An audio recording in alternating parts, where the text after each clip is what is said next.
Assalamualaikum warahmatullahi wabarakatuh. Perkenalkan, kami dari kelompok 9. Di sini kami akan memaparkan terkait miskonsepsi yang terjadi pada materi ikatan kimia.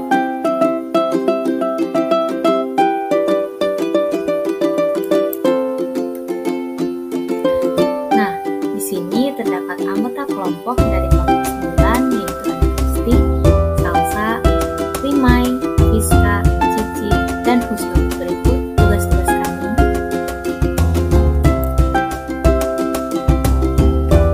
Lalu di sini juga terdapat jurnal yang menjadi acuan kami dalam menyusun video pembelajaran ini terkait miskonsepsi yang terjadi pada materi ikatan kimia. Nah, di sini terdapat materi ikatan kimia di mana meliputi ikatan logam, ikatan kovalen, dan ikatan ionik. Nah, antara materi-materi ini saling berkaitan terkait dengan konsep molekul, atom, neutron, proton, elektron, anion, kation, dan sebagainya. Nah, pada video kali ini akan dijelaskan miskonsepsi apa saja yang terjadi pada konsep materi ikatan kimia, yaitu ada struktur Lewis, konsep pengecualian dan kegagalan oktet, polaritas molekul, bentuk molekul, gaya antar molekul, serta konsep kestabilan unsur dan aturan oktet. Miskonsepsi pertama yang terjadi yaitu pada materi struktur Lewis, di mana di sini peserta didik seringkali menganggap bahwa molekul HCl ini dianggap posisi elektron terletak seimbang di antara atom H dan atom Cl.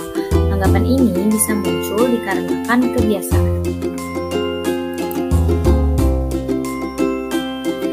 Kebiasaan peserta didik dalam penggambaran struktur Lewis, ikatan kovalen, di mana posisi pasangan elektron ikatan yang dilambangkan dengan dot Lewis terletak di antara atom-atom ikatan tanpa memperhatikan elektronegatifan atom-atomnya.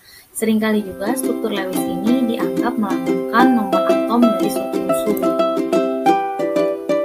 Hal ini tentu tidak sesuai dengan pendapat Petrucci et al. 2011, di mana Petrucci mengatakan bahwa struktur Lewis merupakan simbol suatu atom yang dikelilingi oleh titik-titik yang menyatakan elektron valensi dari atom tersebut.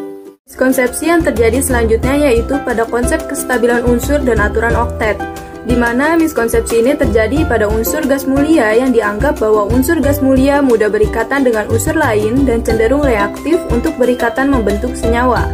Lalu, atom nitrogen juga dianggap dapat membentuk loma pasangan ikatan. Hal ini tidak sesuai dengan teori ilmu kimia bahwa unsur gas mulia dikatakan stabil dan tidak reaktif karena unsur gas mulia sulit bereaksi dengan unsur lain membentuk senyawa dan telah memenuhi aturan oktet. Lalu, atom nitrogen memiliki elektron valensi 5 dan dapat membentuk 5 pasangan elektron ikatan sebanyak 3 buah dan membentuk sepasang pasangan elektron bebas. Miskonsepsi ditemukan juga pada konsep pengecualian dan kegagalan aturan oktet, di mana seringkali pada konsep ini dianggap bahwa senyawa penyimpangan kaidah oktet karena atom pusat memiliki 8 elektron valensi setelah membentuk ikatan. Lalu sering juga dianggap bahwa SF6 menyimpang dari kaidah oktet karena pada atom pusatnya memiliki elektron valensi yang ganjil setelah membentuk ikatan.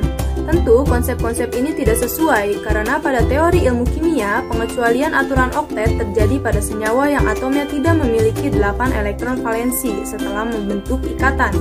Pada molekul SF6 juga ke-6 elektron valensi dari S dalam molekul SF6 masing-masing digunakan untuk membentuk suatu ikatan kovalen dengan atom fluorin, sehingga terdapat 12 elektron di sekitar atom pusat S. Hasil tinjauan 15 jurnal oleh peneliti dan dikemukakan dalam jurnal ini ditemukan bahwa pada ikatan kimia miskonsepsi terjadi pada kesalahan dalam mendefinisikan ikatan ion, ikatan kovalen, dan ikatan logam. Kesalahan dalam penentuan polaritas dari ikatan, kesalahan dalam menentukan suatu senyawa inti berikatan kovalen atau ikatan ion, kesalahan dalam menentukan senyawa yang termasuk ke dalam senyawa elektrolit dan non-elektrolit. Lalu, hasil tinjauan peneliti terhadap 6 jurnal diperoleh bahwa miskonsepsi terjadi pada konsep bentuk molekul. Miskonsepsi yang terjadi pada konsep ini yaitu penentuan sudut ikatan, pengaruh dari pasangan elektron bebas dan pasangan elektron ikatan dalam menentukan bentuk molekul, dan pengaruh besarnya keelektronegatifan suatu molekul dalam menentukan bentuk molekul. Bentuk molekul ini merupakan gambaran geometri yang dapat diperoleh jika menghubungkan inti-inti atom yang terikat dengan garis lurus. Bentuk molekul ini dapat mempengaruhi sifat-sifat fisik dan kimianya. Cara sederhana untuk meramalkan bentuk molekul atau ion yaitu dengan mengetahui jumlah elektron valensi di sekitar atom pusat dalam struktur Lewisnya. Dasar pendekatan ini merupakan asumsi bahwa pasangan elektron di kulit valensi suatu atom saling bertolakan satu sama lain. Miskonsepsi selanjutnya terjadi pada konsep polaritas molekul, di mana sulitnya dalam menentukan suatu molekul itu bersifat polar atau nonpolar menjadi sebab dari miskonsepsi ini. Untuk menentukan kepolaran suatu molekul bisa diketahui melalui momen dipol. Momen diatomik yang mengandung atom-atom unsur yang berbeda dan memiliki momen dipol disebut molekul polar. Sedangkan molekul diatomik yang mengandung atom-atom unsur yang sama merupakan molekul nonpolar karena molekul-molekulnya tidak memiliki momen dipol. Untuk molekul yang terdiri dari 3 atau lebih atom, ada tidaknya momen dipol ini ditentukan oleh kepolaran ikatan dan bentuk dari ikatan. Lalu, miskonsepsi juga terjadi pada konsep gaya antar molekul, di mana seringkali gaya antar molekul dianggap gaya yang terdapat di dalam molekul.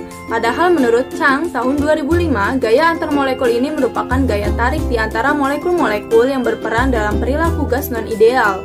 Selain itu, gaya antar molekul juga menjelaskan keberadaan materi terkondensasi, cair, dan padat.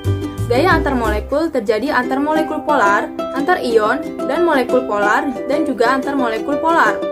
Untuk jenis khusus gaya antar molekul ikatan hidrogen menggambarkan interaksi yang terjadi antara atom hidrogen dalam ikatan polar dengan atom keelektronegatifan seperti F, O, dan N.